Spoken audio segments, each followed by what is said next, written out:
warahmatullahi wabarakatuh. Halo teman-teman semua. Perkenalkan, nama saya Amanda Yu Pramesti, NIM K71222025, Program Studi Pendidikan Guru Sekolah Dasar Kebumen Universitas 11 Maret. Di sini saya akan menyampaikan materi pembelajaran pendidikan kewarganegaraan, yaitu bab pendidikan demokrasi. Tugas ini diselesaikan dalam rangka untuk memenuhi tugas mata kuliah pendidikan kewarganegaraan. Tanpa berlama-lama, simak videonya terus ya. Sebelum masuk ke materinya, di sini kita akan mempelajari submateri dari demokrasi Indonesia, yaitu pendidikan demokrasi. Kira-kira kalian tahu nggak apa itu pendidikan demokrasi? Pendidikan demokrasi bisa diartikan sebagai pandangan hidup yang mengutamakan persamaan hak dan kewajiban serta perlakuan yang sama di dalam berlangsungnya proses pendidikan antara pendidik dan anak didik serta pengelola pendidik. Pendidikan demokrasi pada hakikatnya adalah sosialisasi nilai-nilai demokrasi supaya bisa diterima dan diterapkan oleh setiap warga negara. Pendidikan demokrasi mempersiapkan warga masyarakat berperilaku dan bertindak demokratis. Pendidikan demokrasi melalui aktivitas menanamkan kepada pengelola negara dan generasi muda terhadap pengetahuan, kesadaran, dan nilai-nilai demokrasi. Pengetahuan dan kesadaran terhadap nilai demokrasi meliputi 3 hal. Pertama, kesadaran bahwa demokrasi adalah pola kehidupan yang paling menjamin hak warga negara masyarakat itu sendiri. Demokrasi adalah pilihan terbaik di antara yang terburuk tentang pola hidup bernegara. 2.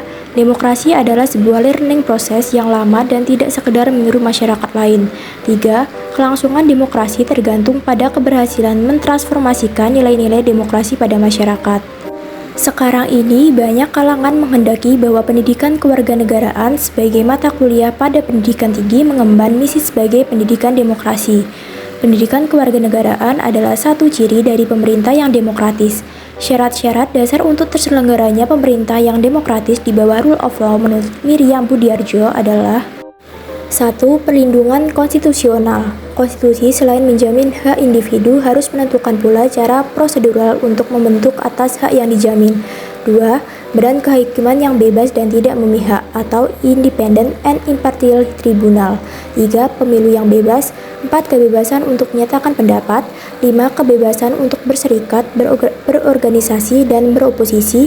6. Pendidikan kewarganegaraan atau civic education. Pendidikan yang baik dalam demokrasi itu melibatkan dan menghargai semua kalangan sehingga menghasilkan suatu pendekatan yang lebih komprehensif, deliberatif, dan partisipatif.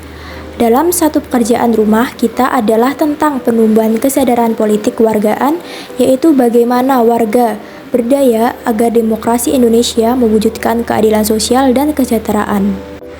Pendidikan demokrasi dalam penerapannya menurut Undang-Undang Nomor 9 Tahun 1998 tentang kemerdekaan menyampaikan pendapat di muka umum sering disebut unjuk rasa, bahwa setiap warga negara secara perorangan atau kelompok bebas menyampaikan pendapat sebagai perwujudan hak dan tanggung jawab berdemokrasi dalam kehidupan berbangsa dan bernegara. Implikasi pendidikan demokrasi. Pendidikan demokrasi dalam prakteknya berimplikasi pada demokrasi pembelajaran dengan indikasi menciptakan suasana dialogis. Tuntutan suasana dialogis belakangan ini sebagai suatu yang tak terelakkan lagi dalam kehidupan pendidikan demokratis, sekaligus membuktikan adanya pergeseran posisi peserta didik dari posisi objek ke posisi subjek dalam berbagai kesempatan. Posisi peserta didik sebagai pembelajar akan selalu mengesankan kondisi aktif pada anak didik, terdidik maupun objek didik. Kemudian, apa sih tujuan dari pendidikan demokrasi itu? Tujuan dari pendidikan demokrasi adalah meningkatkan pemahaman dan kesadaran atas nilai-nilai demokrasi untuk menjadikan warga negara tidak lagi sebagai ignore people. Pendidikan seharusnya membawa mereka menjadi makhluk yang independen dan memiliki bargaining position terhadap penguasa.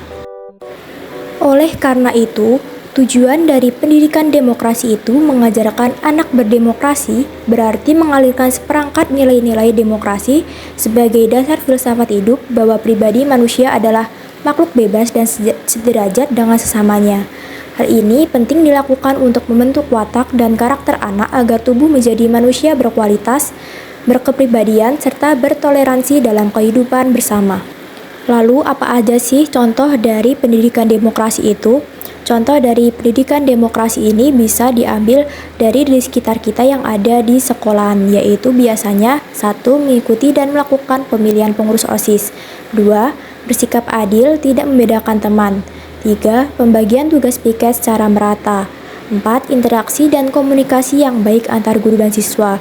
Itulah beberapa contoh yang ada di lingkungan sekolah.